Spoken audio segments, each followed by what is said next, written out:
Principal ने पहले ही police को कंप्लेंट कर दी थी, मगर पुलिस तो अक्सर कार्यक्रम खत्म होने के बाद ही आती है। पुलिस ने उन सभी गुंडों को उठाकर पुलिस जीप में डाला। इंस्पेक्टर ने कहा, फिलहाल हम इन लोगों को ले जा रहे हैं, लेकिन आपको पुलिस स्टेशन आकर इनके खिलाफ FIR दर्ज करवानी होगी। ये कहकर इंस्पेक्टर वहां से चले गए। सुनील जी प्रिंसिपल के साथ पुलिस स्टेशन चले गए। इधर बाकी टीचर्स ने मिलकर बच्चों को संभाला। वेदिका के भी हाथों में हल्की चोटें आई थीं। दीप्ति और नाज उसके साथ स्टाफ रूम में चले गए। दीप्ति वेदिका के जख्मों को डेटॉल से साफ करते हुए बोली, मैं तो बहुत डर गई थी वेदिका, मगर तुमने बड़ी बहादुरी से उन गुंडों का सामना किया। वेदिका, तुम सच में टीचर ही हो न, या कोई सुपर वुमन? क्योंकि उन्हें मारते वक्त तुम बिल्कुल वैसे ही लग रही थी। नाज की बात पर मीरा हंसते हुए बोली, क्या कहा तुमने? Super woman? नहीं यार, मैं कोई सुपर वुमन नहीं हूँ, बस तुम लोगों की तरह एक नॉर्मल इंसान हूँ। और अपने सेल्फ डिफेंस में ये सब करना तो एक आम बात है। वैसे भी ये सब लोग सिर्फ नाम के गुंडे थे, बच्चे भी इनसे अच्छा लड़ लेते हैं। मगर वेदिका, क्या तुम ये जानती हो, तुमने जिनको मारा है वो शमशेर सिंह के आदमी हैं, और वो कोई आम इंसान नहीं। उसके बाबूजी की राजनीति में बहुत ऊंची पहुंच है, और मैंने यहाँ तक सुना है वो एक नंबर का गुंडा है। पूरे शहर के नाक में दम करके रखा है उसने। दीप्ति ने कहा, कोई बात नहीं, अपने आदमियों की हालत देखकर उसकी भी अक्ल ठिकाने आ जाएगी। वेदिका ने कहा तो दीप्ति और नाज दोनों ही उसकी बातों पर हंस दिए। उधर शमशेर को जब पता चला कि उसके आदमियों की पिटाई फिर से उसी लड़की ने की है, तो हैरानी और गुस्से से उसकी आंखें बड़ी हो गईं। हैरानी इसलिए कि एक अकेली लड़की ने उसके आदमियों को दूसरी बार पीटा, और गुस्सा इसलिए कि जब लोगों तक ये बात पहुंचेगी तो वो उसके मुंह पर थूकेंगे। जिन लोगों ने आज तक उसके सामने सर उठाने की हिम्मत नहीं की, अब वही लोग निडर होकर उससे सवाल करेंगे। इस वक्त शमशेर के लिए सबसे जरूरी था अपने आदमियों को छुड़ाना। उसने अपना फोन निकालकर एक नंबर डायल किया। फोन के दूसरी तरफ से आवाज आई, कहिए शमशेर सिंह जी, कैसे याद किए आप हमको? ज्यादा फॉर्मेलिटी करने की जरूरत नहीं है, हमारे कुछ आदमी पुलिस लॉकअप में बंद हैं, उन्हें जल्द से जल्द बाहर निकालने की व्यवस्था करो। इतना कहकर शमशेर ने फोन काट दिया। फोन कटते ही वकील साहब ने फोन को घूरते हुए कहा, बात तो ये सुनते ही नहीं, बस अपना फैसला सुनाकर फोन रख दिया। अब जल्दी कुछ न कुछ करना पड़ेगा, वरना इन राक्षसों की सेना से हमको कोई नहीं बचा पाएगा। शाम का वक्त, पुलिस स्टेशन के बाहर 3 से 4 गाड़ियां आकर रुकी। सबसे आगे जीप थी, जिसमें शमशेर आंखों पर चश्मा चढ़ाए अपने कुछ आदमियों के साथ बैठा हुआ था। वो बड़े रौबदार अंदाज में जीप से नीचे उतरा और तेज कदमों के साथ पुलिस स्टेशन के अंदर चला गया। उसके पीछे उसका वकील भी अंदर गया। उसके कुछ आदमी बाहर रुके और बाकी उसके पीछे अंदर गए। शमशेर को अंदर आता देख इंस्पेक्टर अपनी सीट से उठ खड़ा हुआ। शमशेर के एक आदमी ने आकर उसके लिए चेयर रखी। शमशेर ने एक नजर अपने आदमियों को देखा, जो शर्म के मारे अपना सर नीचे किए हुए थे। शमशेर चेयर पर अपने पैर पर पैर चढ़ाकर बैठते हुए बोला, क्यों इंस्पेक्टर, इस शहर में नए आए हो का? जानते नहीं हो हम कौन हैं? तुम्हारी हिम्मत कैसे हुई हमारे आदमियों को लॉकअप में बंद करने की? अब खड़े खड़े हमारा मुंह क्या देख रहे हो? जल्दी से बाहर निकालो उनको। माफ कीजिएगा सर, मगर ये मुमकिन नहीं। इनके खिलाफ FIR दर्ज हो चुकी है। अब तो कोर्ट में हियरिंग के बाद ही बेल के लिए अप्लाई कर सकते हैं, इंस्पेक्टर ने कहा। इंस्पेक्टर की बात पर शमशेर गुस्से से बोला, यहाँ हम तुमसे कानून सीखने नहीं आए हैं। कुछ भी करो और हमारे आदमियों को बाहर निकालो। वो इंस्पेक्टर को धमकाने की कोशिश ही कर रहा था कि तभी पीछे से आवाज आई, फिलहाल तो ये मुमकिन नहीं है। शमशेर ने उठकर पीछे की ओर देखा तो वेदिका, दीप्ति और सुनील जी के साथ उसी के पास आ रही थी। वेदिका को देखकर शमशेर की नजरें उस पर जम सी गईं। व्हाइट कुर्ती और ब्लैक जीन्स पहने, बालों का जूड़ा बनाए, साधारण लिबास में भी वेदिका खूबसूरत लग रही थी। वेदिका ने शमशेर के पास आकर कहा, फिलहाल तो ये मुमकिन नहीं। अभी तो तुम्हारे आदमियों ने सिर्फ हवालात का चेहरा देखा है, उनकी खातिरदारी तो अभी बाकी है। शमशेर ने अपनी आंखों से चश्मा उतारकर अपने आदमी को दिया और वेदिका की ओर देखकर कहा, कौन हो तुम? इस शहर की तो नहीं लगती। मेरी तारीफ ही सुनना चाहते हो तो अपने आदमियों से पूछ लिया होता। पिछली 2 मुलाकातें हमारी हो चुकी हैं, इसलिए वो मुझे अच्छे से जानते हैं। यकीन न हो तो खुद ही पूछ लो। वेदिका के ये कहने पर शमशेर ने जब अपने आदमियों की ओर देखा तो उन्होंने शर्म से अपनी नजरें झुका लीं। लल्लन नजरें झुकाए बोला, ई वही लड़की है भैया, जोन हम लोगों का ये हाल की। शमशेर उनको देखते हुए मन में बोला, साला बता तो ऐसे रहा है जैसे लड़की से मार खा के कोई मर्दों वाला काम किया हो।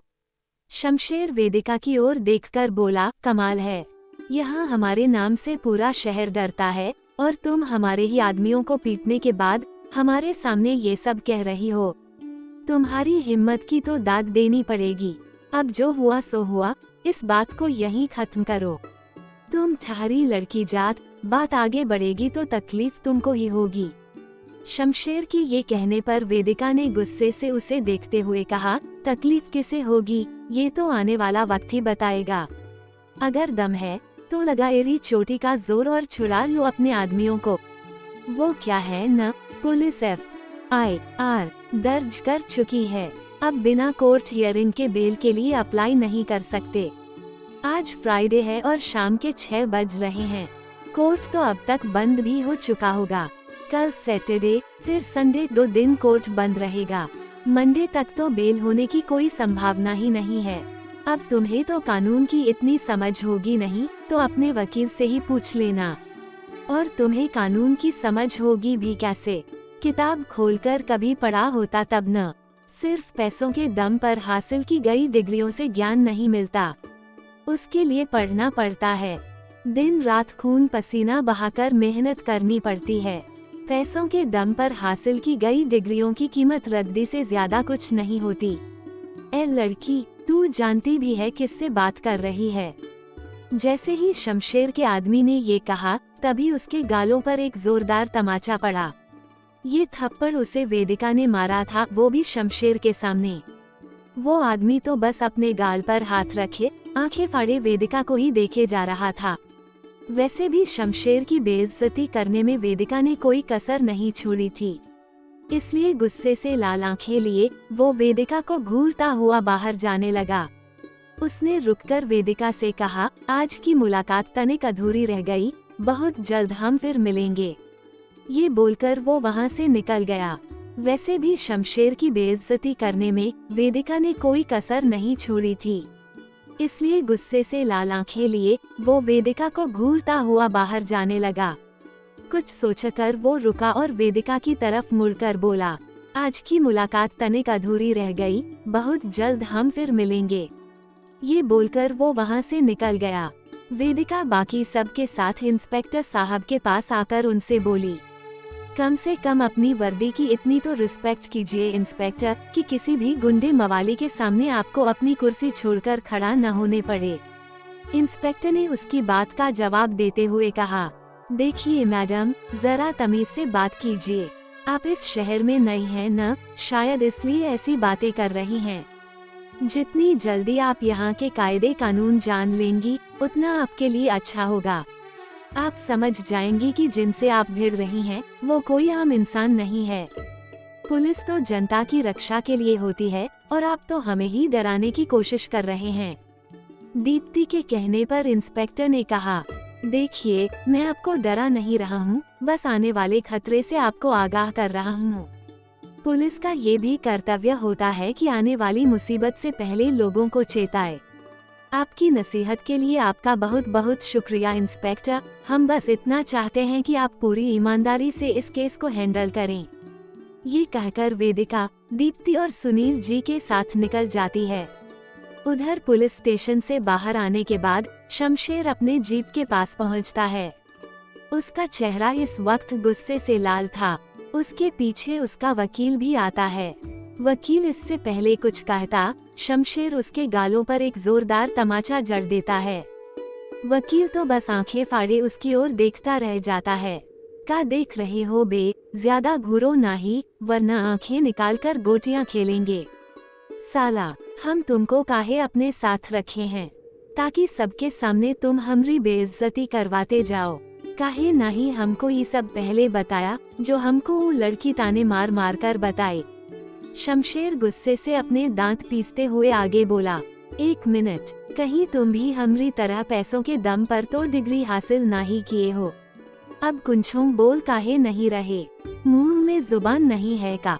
ऐसी बात नहीं है शमशेर जी, हमको नहीं पता था वो लड़की को कानून की इतनी समझ होगी। हम तो सोचे पुलिस और प्रशासन आपके हाथों में है, तो कोई भी आपके खिलाफ ज्यादा समय तक खड़ा नहीं रह पाएगा। मगर वो लड़की तो सबसे तेज निकली, पूरा तैयारी करके रखी थी।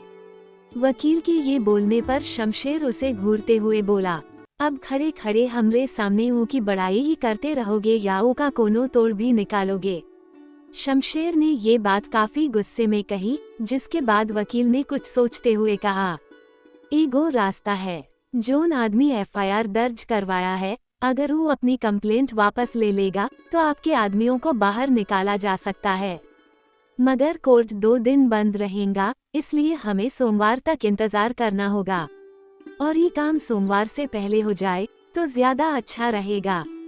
जो करना है जल्दी करो, हमको हमरे आदमी बाहर चाहिए, वो भी जल्द से जल्द।